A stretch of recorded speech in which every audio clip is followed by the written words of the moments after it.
Hey, I'm Ray Garrity. Hey, Peter McVrees. Nice to meet you. This is the smallest budgeted film that I've ever made. And one of the great things about that was there was sort of no pressure from the studio in any sense of like, oh, you have to get all these, famous people in it and you have to get stars and people with Instagram followers and, all that kind of nonsense. And the truth was I could just hire the best actors that we could find. And, one of my sort of references for this movie was The Outsiders. When you look back to Coppola's The Outsiders and you look at the ensemble cast of like these great young actors and how different the sort of personalities were. It's fucking terrifying, ain't it? Yeah, I ain't trying to think about it too much. Just want to walk and make some friends. Yeah, the table read, I was nervous, man. I think everyone was, because this is the first time we're meeting each other, so we're going in there, a little blind. I got in there, sat down, got to reading the script, and for me, it was like, okay, one, we're doing this, we're really doing this. And then two, it was like, okay, this is Hank, for example. This is how he talks. Barkovich, Stebbins, McGreaves, Garrity, Collie, everyone brought their characters to life. That was the first time most of the cast met each other, was at that table read. And it was like, yeah, I remember we did that read, and I was like, all right, this movie's gonna be pretty good. Table read. It was strange because in the room, like hearing all those voices and hearing people actually saying the words, it was really important to the process because we did another draft immediately. I went right back to the hotel room and I was there for the next 3 days because we knew which lines weren't working and which lines were. Rich men don't enter the kingdom of heaven. It's such a dialogue movie. That was essential. All right, hallelujah, Brother Garrity. There'll be refreshments after the meeting. Are you a religious fellow, Garrity? No, not particularly, but I'm no money freak either. I always wanted Cooper as Garrity and kind of had my sights set on him from the very beginning. I had worked with his father on some of the Hunger Games films and seen him in Licorice Pizza and really, really liked his work and just thought he was so talented and so grounded and so authentic. Cooper, he's just incredibly gregarious and affable, and I think for Ray, for the audience to really buy into the experience with this guy, they need to like him and want to live with him knowing that he's the main character. So I think in real life, like in the movie, Cooper just brought that immediately, in addition to just being really talented and really experienced, having already led a movie, I think, at the age of 17. I think that The Long Walk is like an exciting movie to be a part of, but Ray was definitely the reason I wanted to be a part of it. I feel like I just kind of got at a part of my life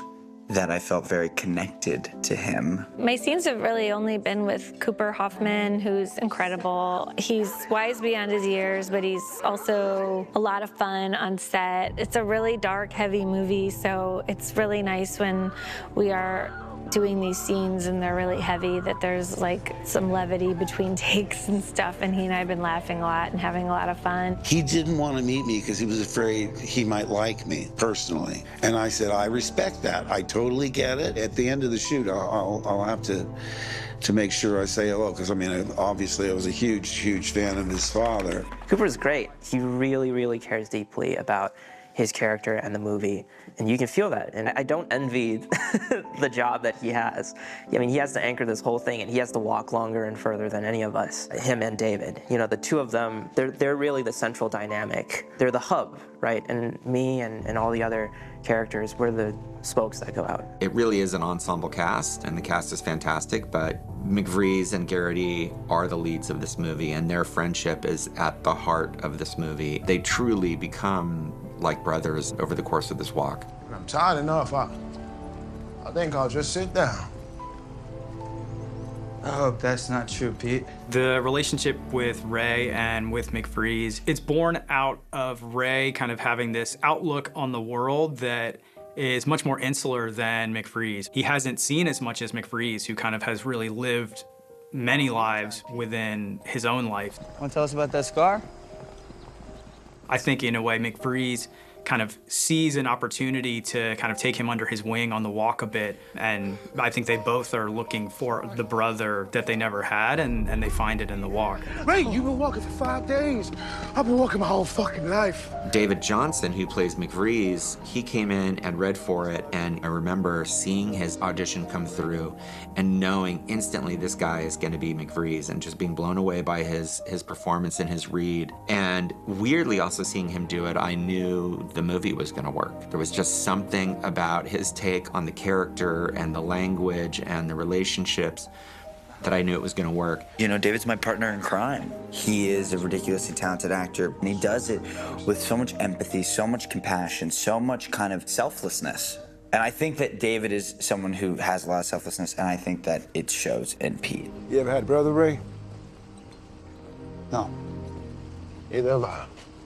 Pete is a wonderful character on the page. You know, I read the script before I read the book, and then you look at the book and he's incredibly complex and all the things that I love in characters, but translating that to the screen requires a certain level of creativity. So there was a lot to contribute here and a lot to bring to life. And I had ideas about who Peter was and how we tackle him. And Francis was so receptive. You know, he really, really listened to me as an actor and the things that I wanted to do with him and the way I saw him. Working with David was awesome, especially in moments that we had. I felt there was a lot of special moments that Collie Parker and McVrees had, and props to David. Like, I felt very connected with him. Like, just like, it was easy to like feed off of each other's energy, and I looked up to him. He was a good role model. I think there's several shifts that you got to make. One, there's the accent, the actual Georgia accent, which is where Pete's from, or we decided that he is from, and then there's a cultural shift as well, because, you know, you can say something in an accent and it won't land if you don't understand the culture behind it. And then there's like who he is on top of that. So all of those things have been, you know, it's just me doing my job and finding what feels real, and finding who he is, finding how he sounded, and therein his humor, his like wit, but also his pain. You know you hardly talk when you do it's just fucking garbage. To be in a Stephen King film at all is a dream come true. So to see not only the caliber of the kind of work that Stephen does, but also our writer JT, who just did Strange Darling, and also Francis Lawrence attached, it was just like, hell yeah, I want to be part of this. And the role of Stebbins was really attractive to me because of the nature of it, the kind of like solitary lone wolf kind of vibe. This mysterious character who kind of keeps to himself. How the fuck do you know so much about The Long Walk anyway? I had read the book before meeting with Francis, and so I got to really like dive into it, where I saw that my character was actually a combination of one, Stebbins, and two, this other character who didn't make it into the film. Because there are 100 boys in the book and only 50 in the movie, so they took elements of other boys and they kind of combined them into who we see on screen. Don't stop me though. Still fucking win this shit. I show up on set every day and I'm surrounded by really talented, focused, driven actors. And I will say, Tut Noah is a newcomer in this industry, and he is one of the greatest actors that I've ever worked with. In between takes, you know, he is who he is.